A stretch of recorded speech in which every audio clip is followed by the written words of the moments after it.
welcome back in our new video. This is Ankit. In this video, we will discuss an important topic which is related to the Supreme Court. So guys, this topic is Central GST Authority can issue summons despite State GST Authority initiating proceeding. Honorable Supreme Court. Let me explain this topic. Till date, a taxpayer cannot initiate two parallel same proceeding by Central GST Authority and State GST Authority, and also Central GST Authority cannot initiate or disturb or involve in a proceeding which is already initiated by State GST and vice versa. But Honorable Supreme Court had delivered a guidelines which is related to this topic, and we will discuss in this video. So guys, without wasting our time, let's start the video. Hello viewers and students of AITCS.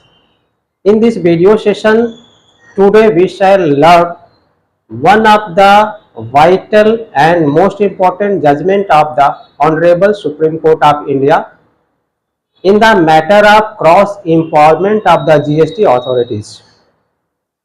Till today, we all know Section 6 subsection 2 clause B of the Central GST Act provides a bar to the Central GST Authority where any proceedings has already been initiated by the State GST Authority.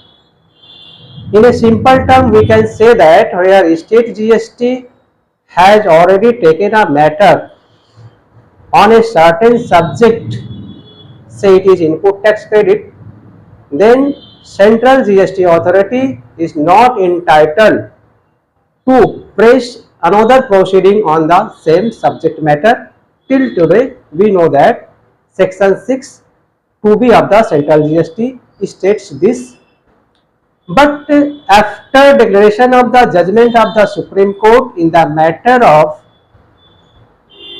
a Delhi-based security company, the whole provision of law come to a rest. Here the term proceedings has not been defined in the CGST Act, and that was the main issue while the company has gone to a writ petition. Before diving to the subject matter, we shall know what was the story of the case. Here, one security company, namely Armor Security India Limited, got a summon from Delhi State GST Authority regarding a subject matter of input tax credit. The investigation was going on by the State GST Authority. In the meantime, Director General of GST Intelligence, which is the central agency, also issued a summon on the same subject matter.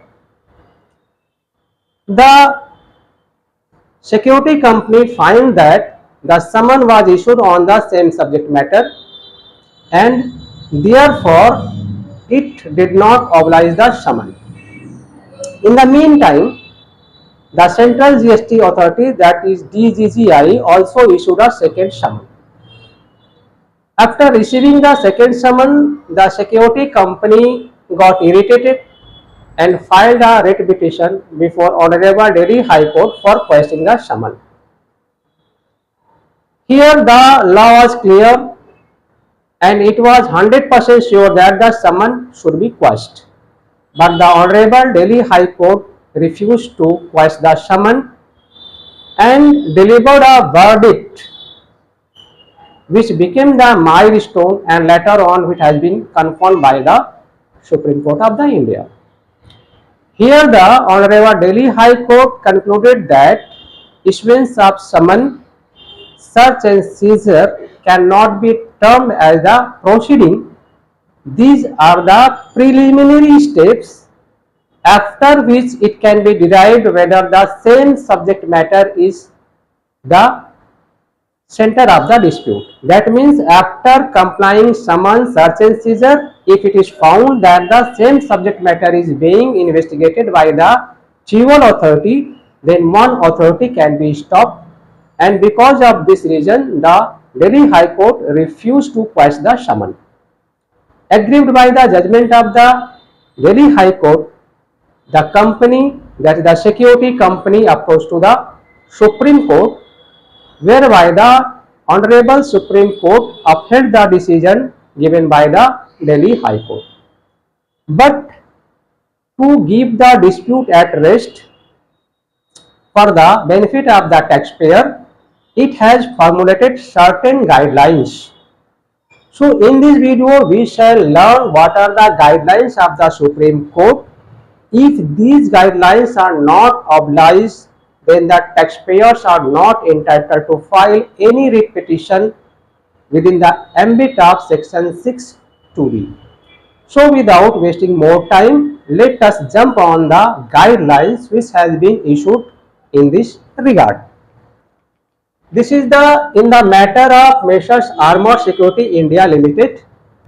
The Supreme Court guidelines for section 6 subsection 2 clause B of CGST Act para 97 of the judgment. So first is taxpayer must oblige summon.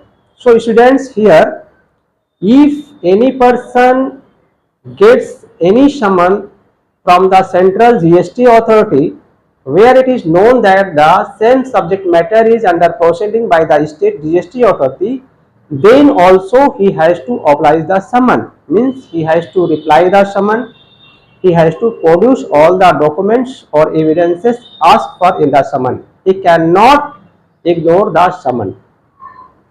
Second, inform second authority in writing in case of same subject matter.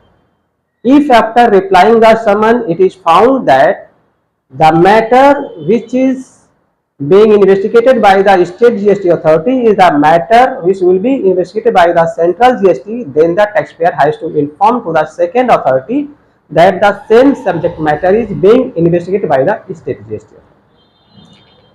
C. Verification of information by GST authority. After receiving the information in writing, the GST authority shall verify the veracity of the information. That means the central GST will verify from the state GST whether the saying of the taxpayer is correct or not.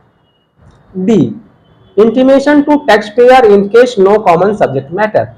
If it is found that the saying of the taxpayer is not correct, there is no common subject matter, then the GST authority shall intimate to the taxpayer in this regard. E. In case of common subject matter, CGST and SGST decide who shall carry on the matter.